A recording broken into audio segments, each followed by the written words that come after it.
Yung isa po si Lauren, ano bang balita rito kay Lauren? Meron bang, chance na siya rin lilipat para naka-13 sana kayo?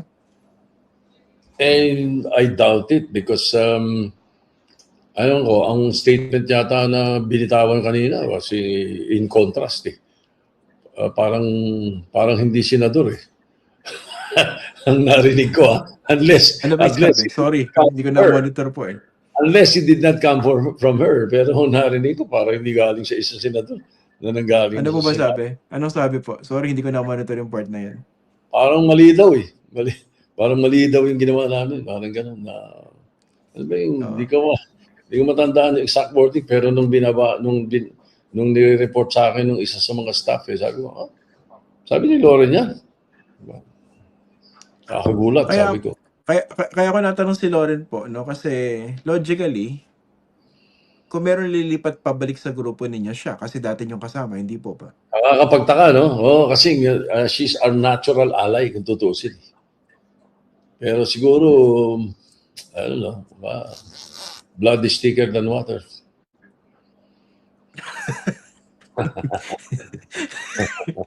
Di ko inaasahan yun. Dahil kay anak. Yun ba yun? Siguro lang, alam mo na, hindi naman bawal mag-isip. Yun nga kasi inisip ko, bakit hindi pa kayo naka-13? Pumasok na si Gis eh. Hindi po ba? If they read the mind of Senator Escudero, if they read his statements, if they read the previous statements and the previous beliefs of former senators, they would join. They would join the Senate for the Senate. Not for Sherwin Gatchalian, not for Tito Soto, not for Alan Cayetano. They will do their duty. Kung titingnan nila yung history ng mga senador mula sa panahon ni Quezon, nila Osmeña, hanggang sa panahon nila Jokno, nila Tanyada, nila Maceda, hanggang sa mga panahon namin, na actually, inabot ko yung mga panahon na yun, nila Turing Tolentino, Maceda, Angara, Neptali Gonzales, yun ang mga nagpalaki sa akin sa Senado eh. Ano yun eh? Joe Vilina, Kit Tata, iba. If they will look at how they conducted themselves as representatives of the people, they would be having second thoughts of following what they have done in the last so many weeks. Hindi nila maiisip nila, mali ito. Mali ito. Nakakahiya sa taong bayan. Inisip ko naman po, going back dito kay Lauren Ligarda, kasi siya yung pivotal, di po ba? Yung tumalon. Isa siya sa mga tumalon doon sa kabila, kaya kayo natanggal bilang Senate President. And I think masakit sa inyo yun dahil kinonsider niyo siya na talagang sanggandikit ng inyong bloke, hindi po ba? We consider that as one of the members of the Macho Bloc. Oo. Nga po, how would that reflect on her ba kung bumalik siya sa inyo? Nako. Let me just siguro paraphrase Senator Neptali Gonzales. Sabi niya, in Philippine politics, always watch your back. Sabi niya, loyalty, friendship, good deeds, and the sanctity of a given word is of no moment. Yun daw sa Philippine politics. Ganun ang tingin niya. It's a lesson I have been taught but never learned. End of quote.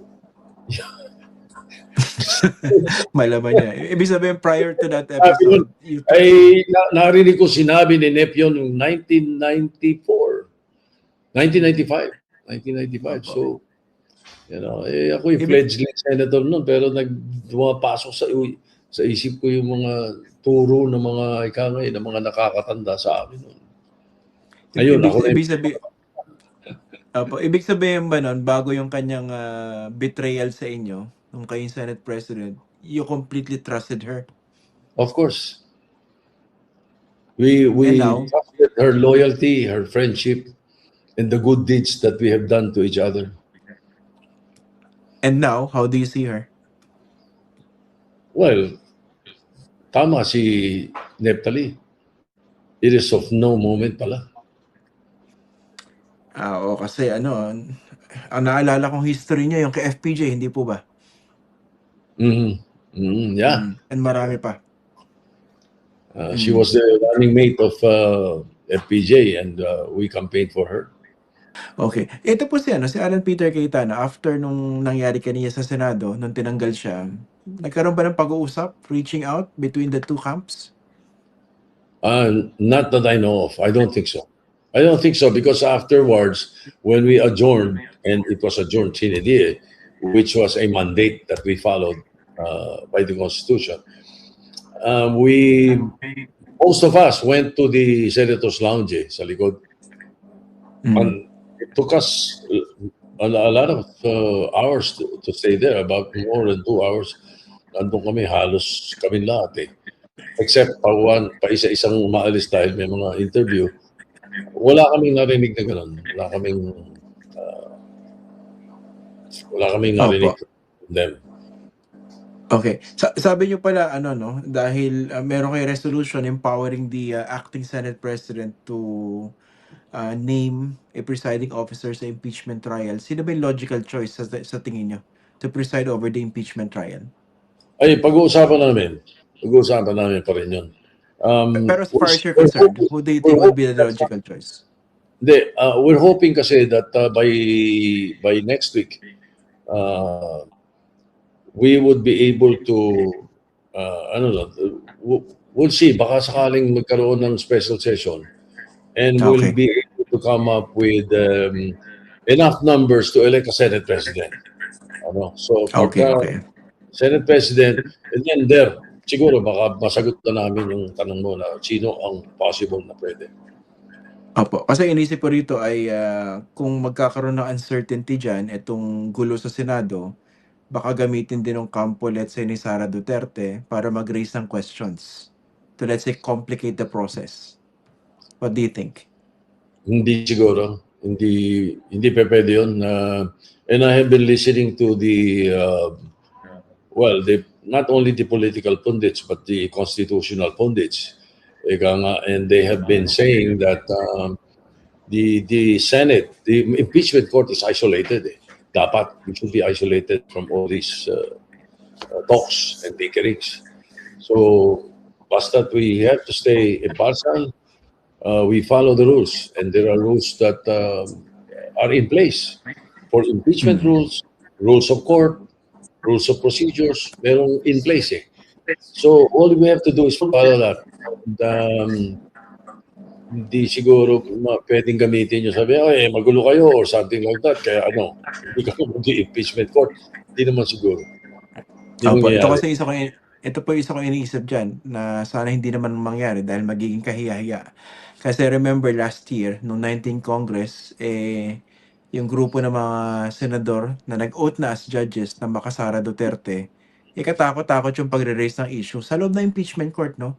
Paano kung mangyari po yan dito sa pagbubukas ng impeachment trial sa July 6? Yung sarili yung mga kasamang senator judges, the likes of Marcoleta, biglang tatayo, questionin yung mga procedures ninyo, tapos yung mga tao nanonood, yung defense, yung prosecution, isipin, kayo mga judges, ang gulo-gulo ninyo eh.